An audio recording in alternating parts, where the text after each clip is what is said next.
Salam sejahtera Malaysia, berita yang menggemparkan buat seluruh rakyat Malaysia. Baru-baru ini kita dikejutkan di mana salah satu serbuan SPRM baru-baru ini yang menyebabkan bekas pegawai Perdana Menteri iaitu Ismail Sabri bahawa SPRM telah menyita 100 juta daripada rumah milik bekas pegawai Ismail Sabri baru-baru ini. Ini isu yang sangat menggemparkan dan amat mengejutkan buat seluruh rakyat Malaysia. Adakah Ismail Sabri ataupun bekas pegawai beliau terlibat dengan kes pengubahan wang haram melibatkan dana-dana politik? Pastikan anda ikut channel ini dan dengar info ini sampai habis. Baru-baru ini juga SPRM telah melaporkan dan menyita wang tunai lebih 100 juta dari sebuah rumah milik bekas pegawai Ismail Sabri Yaakob. Dan perkembangan itu hadir di tengah-tengah penahanan beberapa individu yang dikaitkan dengan bekas Perdana Menteri tersebut. NST baru-baru ini telah memetik sumber yang mengatakan wang tunai yang dirampas itu disimpan dalam beberapa beg dan peti besi di rumah berkenaan. SPRM dilaporkan sedang meneliti sumber wang yang dirampas dan sama ada terdapat sebarang kaitan dengan dana politik. Dan baru-baru ini juga Ketua Pusurujaya SPRM Azam Baki mengesahkan dengan Malaysia Kini bahawa siasatan itu adalah kesinambungan siasatan terhadap kontrak bagi mempromosi konsep keluarga Malaysia yang diperkenalkan ketika pentadbiran Tan Sri Muhyiddin Yassin terdahulu. Ini selepas 4 pegawai Ismail Sabri ditahan reman oleh SPRM. Mereka juga disiasat mengikut Seksyen 16A Akta SPRM 2009 yang berkaitan kesalahan memberi atau telah menerima rasuah.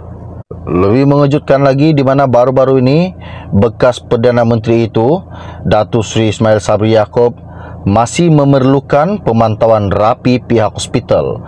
Menurut Setiausaha Akbarnya Azran Fitri Abdul Rahim, beliau berkata keadaan beliau okey, cuma tekanan darah turun naik.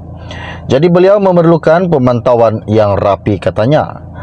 Azran Fitri berkata pihak hospital tidak membenarkan Ismail Sabri menerima pelawat kecuali ahli keluarga buat sementara waktu sehingga kesihatan beliau kembali pulih dengan stabil. Ahli Parlimen Berak itu dimasukkan ke hospital selepas pingsan di kediamannya baru-baru ini. Ismail Sabri juga telah dilaporkan dan telah sedar sepenuhnya petang semalam, namun masih memerlukan pemerhatian yang rapi daripada doktor-doktor yang pakar.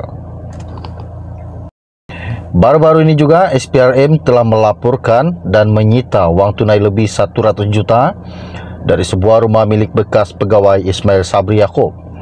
Dan perkembangan itu hadir di tengah-tengah penahanan beberapa individu yang dikaitkan dengan bekas Perdana Menteri tersebut. NST baru-baru ini telah memetik sumber yang mengatakan wang tunai yang dirampas itu disimpan dalam beberapa beg dan peti besi di rumah berkenaan. SPRM dilaporkan sedang meneliti sumber wang yang dirampas dan sama ada terdapat sebarang kaitan dengan dana politik. Dan baru-baru ini juga Ketua Pusurujaya SPRM Azam Baki mengesahkan dengan Malaysia Kini bahawa siasatan itu adalah kesinambungan siasatan terhadap kontrak bagi mempromosi konsep keluarga Malaysia yang diperkenalkan ketika pentadbiran Tan Sri Muhyiddin Yassin terdahulu. Ini selepas 4 pegawai Ismail Sabri ditahan reman oleh SPRM. Mereka juga disiasat mengikut Seksyen 16A Akta SPRM 2009 yang berkaitan kesalahan memberi atau telah menerima rasuah. Lebih mengejutkan lagi di mana baru-baru ini bekas Perdana Menteri itu, Datuk Seri Ismail Sabri Yaakob, masih memerlukan pemantauan rapi pihak hospital. Menurut Setiausaha Akbarnya Azran Fitri Abdul Rahim, beliau berkata keadaan beliau okey, cuma tekanan darah turun naik. Jadi beliau memerlukan pemantauan yang rapi, katanya. Azran Fitri berkata pihak hospital tidak membenarkan Ismail Sabri menerima pelawat kecuali ahli keluarga buat sementara waktu sehingga kesihatan beliau kembali pulih dengan stabil. Ahli Parlimen Berak itu dimasukkan ke hospital selepas pingsan di kediamannya baru-baru ini. Ismail Sabri juga telah dilaporkan dan telah sedar sepenuhnya petang semalam, namun masih memerlukan pemerhatian yang rapi daripada doktor-doktor yang pakar. Baru-baru ini juga SPRM telah melaporkan dan menyita wang tunai lebih 100 juta dari sebuah rumah milik bekas pegawai Ismail Sabri Yaakob. Dan perkembangan itu hadir di tengah-tengah penahanan beberapa individu yang dikaitkan dengan bekas Perdana Menteri tersebut.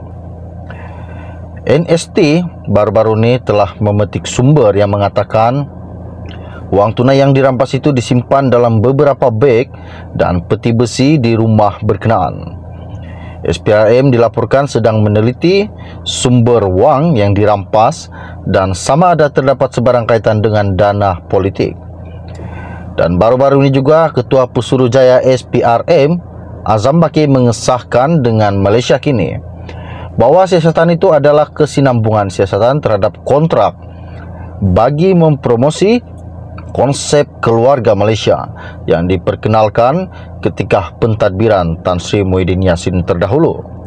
Ini selepas 4 pegawai Ismail Sabri ditahan reman oleh SPRM. Mereka juga disiasat mengikut Seksyen 16A Akta SPRM 2009 yang berkaitan kesalahan memberi atau telah menerima rasuah. Lebih mengejutkan lagi di mana baru-baru ini bekas Perdana Menteri itu, Datuk Seri Ismail Sabri Yaakob, masih memerlukan pemantauan rapi pihak hospital. Menurut setiausaha akhbarnya Azran Fitri Abdul Rahim, beliau berkata keadaan beliau okey, cuma tekanan darah turun naik. Jadi beliau memerlukan pemantauan yang rapi, katanya. Azran Fitri berkata pihak hospital tidak membenarkan Ismail Sabri menerima pelawat kecuali ahli keluarga buat sementara waktu sehingga kesihatan beliau kembali pulih dengan stabil. Ahli Parlimen Berak itu dimasukkan ke hospital selepas pingsan di kediamannya baru-baru ini. Ismail Sabri juga telah dilaporkan dan telah sedar sepenuhnya petang semalam, namun masih memerlukan pemerhatian yang rapi daripada doktor-doktor yang pakar.